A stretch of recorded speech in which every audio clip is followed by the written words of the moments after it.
The Lord be with you. And with your spirit. A reading from the Holy Gospel according to Luke. Glory to you, Lord. Jesus continued his journey to Jerusalem. He traveled through Samaria and Galilee. And as he was entering a village, 10 persons with leprosy met him. They stood at a distance from him and raised their voices, saying, "Jesus, Master, have pity on us." And when he saw them, he said, "Go show yourselves to the priests." As they were going, they were cleansed. And one of them, realizing he had been healed, returned, glorifying God in a loud voice.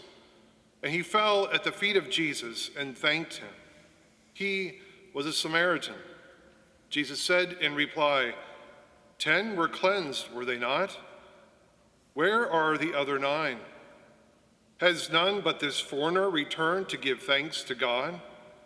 Then he said to him, "Stand up and go. Your faith has saved you." The Gospel of the Lord. Praise to you, Lord Jesus Christ.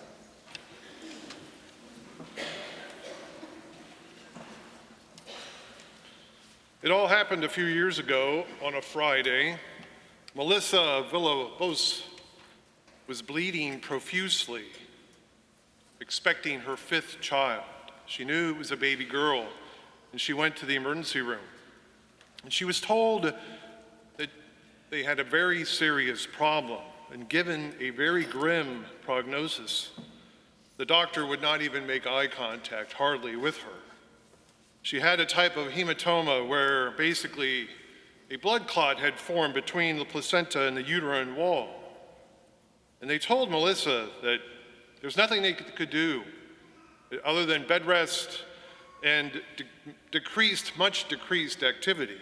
And even in those circumstances, they told her more than likely she will lose the baby. So she prayed, and time went on. And then she woke up. She had been bleeding a little bit week after week, but she woke up in a pool of blood.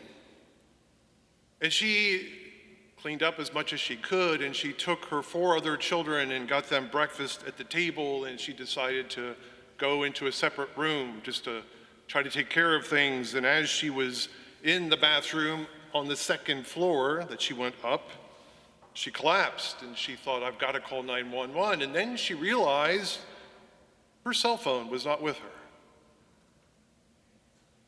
She couldn't believe it. She was in shock.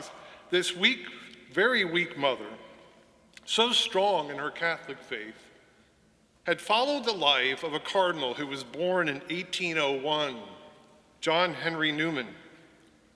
She followed him because she was drawn to him, because he was a brilliant man and he really cared through his life for ordinary people. So in this moment of great need, she cried out, "Please, Cardinal Newman, make the bleeding stop. Please, God," she asked Cardinal Newman to intercede. And the bleeding stopped. And then she smelled the scent of roses around her.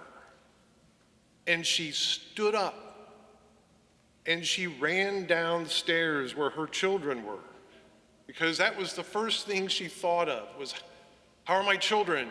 I told them to stay here.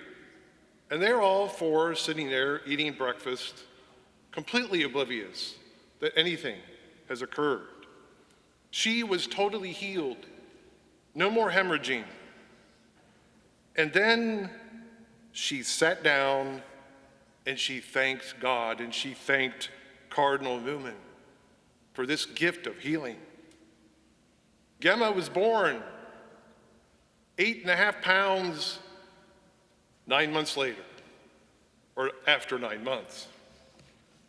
And due partially to this miracle and other miracles, Pope Francis named Cardinal John Newman a saint. You know, she sat down and thanked God almost immediately. And in the gospel we hear how 10 lepers yell for Jesus to have pity on them, and he cures all 10. and one of them thanks God. One of them returns. You know, God gives us life. He gives us food. He gives us all good things, sunshine, pets, whatever you can think that is good is a gift from God. These are all wonderful gifts.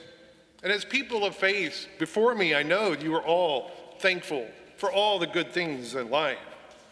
Eucharist comes from the Greek, and it means thanksgiving.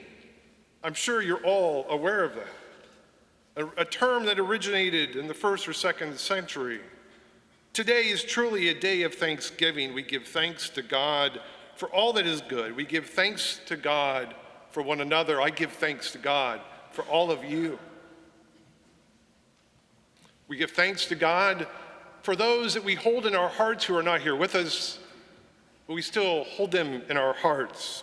But especially we give thanks to God for the most generous and precious gift ever given to mankind, himself. Happy Eucharist. Happy Thanksgiving.